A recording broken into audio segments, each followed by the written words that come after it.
ये कहानी है एक माँ की ममता और उदारता की। विमल बहुत परेशान था। उसे समझ में नहीं आ रहा था कि वो इस परिस्थिति से कैसे निपटे। वो अपनी माँ को बहुत चाहता था, किंतु उसकी पत्नी और उसके बच्चे उसकी माँ से बहुत दूर भागते थे, क्योंकि उसकी माँ एक आँख की नहीं थी, साथ ही उसकी कमर भी 90 डिग्री अंश पर झुकी हुई थी।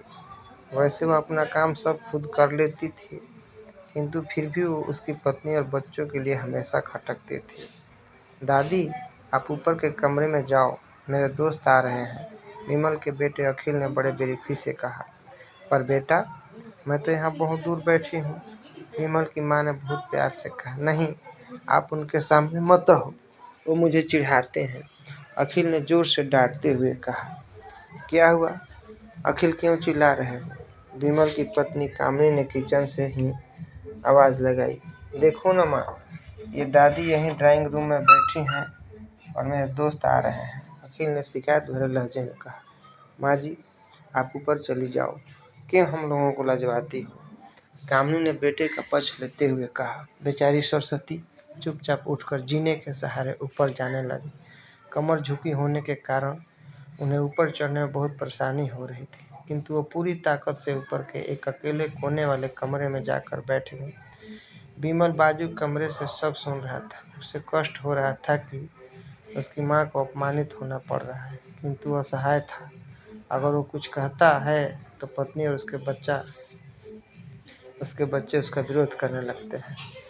दूसरे उनके तर्क भी सही लगते हैं। चूँकि वो एक प्रशासनिक अधिकारी था, उसका सामाजिक स्तर बहुत ऊंचा था, उसके ससुराल भी एक उच्च घराने में थी, अतः वह चुपचाप इस तरह हर दिन अपनी माँ को अपमानित होते देखता रहता था। रात को विमल की पत्नी ने कहा, देखो जी, अब कुछ करो। कल कलेक्टर साहब की पत्नी आई थी। माँ जी ने अपनी देसी धुन धारा में उनसे मिली। मुझे बहुत शर्म आ रही थी, बताते हुए कि ये मेरी सास है। मैंने कह दिया कि दूर के रिश्तेदार हैं, इलाज कराने आई हैं। विमल को रोना आ गया, किंतु फिर भी वह चुप रहा। उसे समझ में नहीं आ रहा था कि वो क्या करे। अपने बेटे की मनस्थिति को सरस्वती अच्छी तरह से जानती थी। बेटे को कोई कष्ट न हो, इसलिए वो हर बात को चुपचाप सह लेती थी। विमल बहुत उदास रहने लगा। एक तरफ परिवार और सामाजिक स्तर पर जीने की प्रतिबद्धता थी, तो दूसरी ओर माँ थी। आखिर माँ से अपने बेटे की यह हालत नहीं देखी गई। एक दिन उसने अपने बेटे से कहा, विमल, बहुत दिन हो गए हैं, मैं अपने गांव जाना चाहती हूँ, मुझे वहां पहुंचा दो, मेरा यहाँ मन नहीं लग रहा है।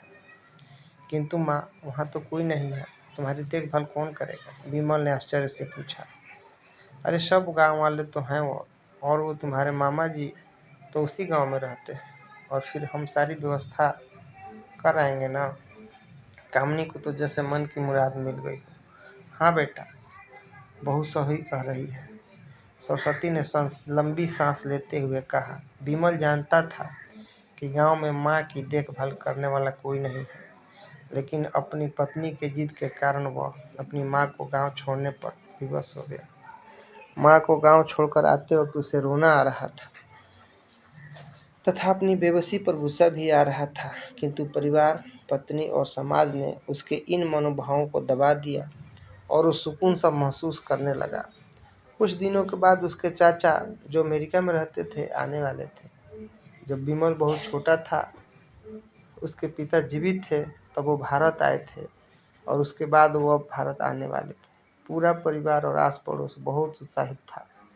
अमेरिका से विमल के डॉक्टर चाचा आ रहे थे। डॉक्टर रमेश ने जैसे ही घर में कदम रखा, सबने मिलकर बहुत उत्साह से उनका स्वागत किया।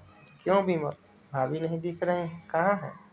डॉक्टर रमेश ने उत्सुकतापूर्वक पूछा। जी, वो गांव में रहती हैं, यहाँ उनका मन नहीं लगा, कामिनी ने सपाट लहजे में उत्तर दिया। डॉक्टर रमेश ने विमल की ओर देखा तो विमल ने अपनी आंखें झुका ली। डॉक्टर रमेश सब समझ गए, बोले, कल हम भाभी से मिलने गांव चलेंगे, सब लोग।